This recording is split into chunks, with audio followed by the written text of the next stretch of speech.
线上的家人朋友们平安，我是梦幻厨房在我家的 Vivian。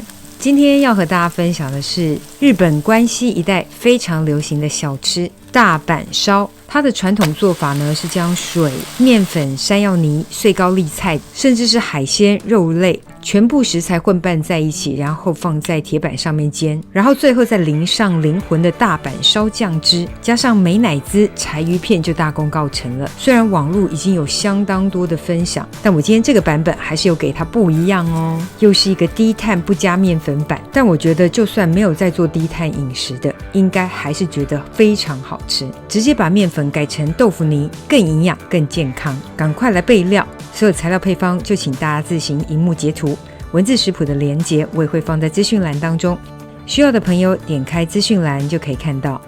先把灵魂酱汁大阪烧酱给调出来，前面材料配方都给过咯，非常简单哦，也不用加热，直接把所有的材料混拌在一起，搅拌均匀就可以。这个分量大概可以做2个大阪烧，想买现成的大阪烧酱当然也是可以。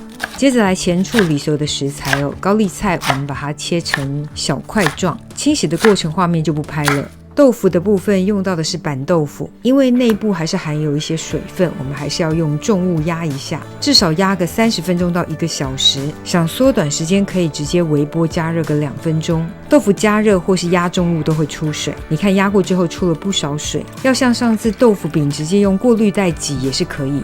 今天就示范压重物的方式，把这个豆腐呢直接放入调理机或是果汁机当中，加入鸡蛋，接着可以调味，看是加点日式酱油或是胡椒盐，或是用鱼露都可以，就是让这个豆腐泥呢有个基础的底味。要搅拌到什么样的状态呢？就是呈现细致的豆腐泥状就可以。来看一下豆腐泥的状态，这个豆腐泥呢就是用来取代面糊的部分，然后咸度呢也可以尝一下，淡淡的就可以。接着我们加入高丽菜，刚好还有鲜虾就加一点，然后也加了1小把的 mozzarella cheese， 这个完全看自己，想加就加，不加就拉倒。因为总有些朋友会担心什么热量高啦、胆固醇啦，如果你怕的话就是都不加。热锅之后我们加入些许的油脂，我用的是酪梨喷雾油。接着把调好的豆腐糊放入平底锅中，我大概取1半的分量，煎出来的饼大小大概是手掌大小，所以今天给的量是可以做2份大阪烧。最后顶部呢再放上猪肉片，你想放牛肉片也可以。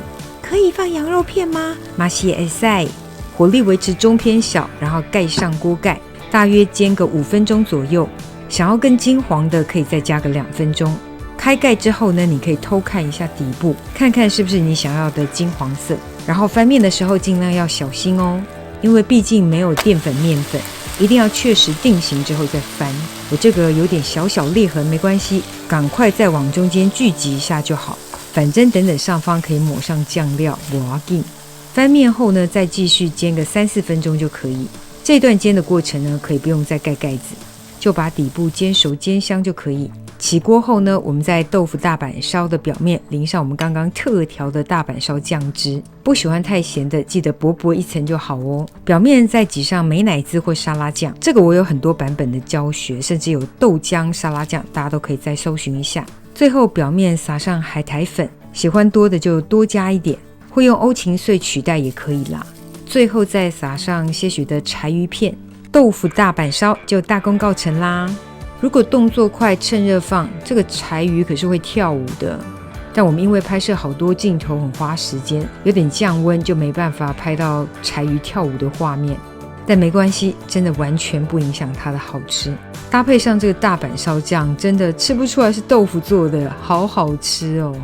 豆腐大阪烧等你交作业咯。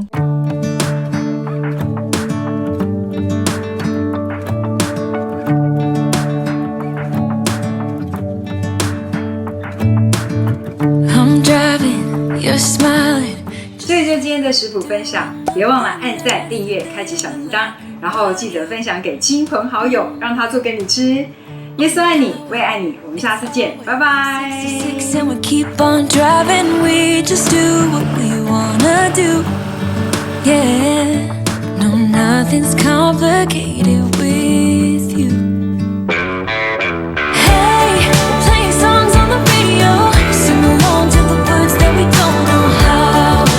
Brings out the wildest. Let's just run away.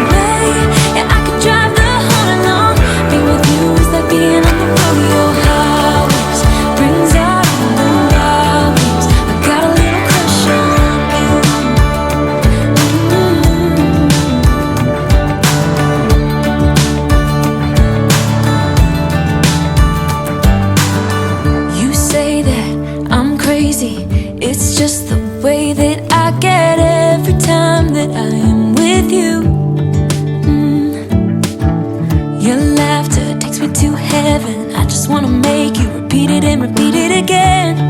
Yeah, you make the sky so blue. No, nothing's complicated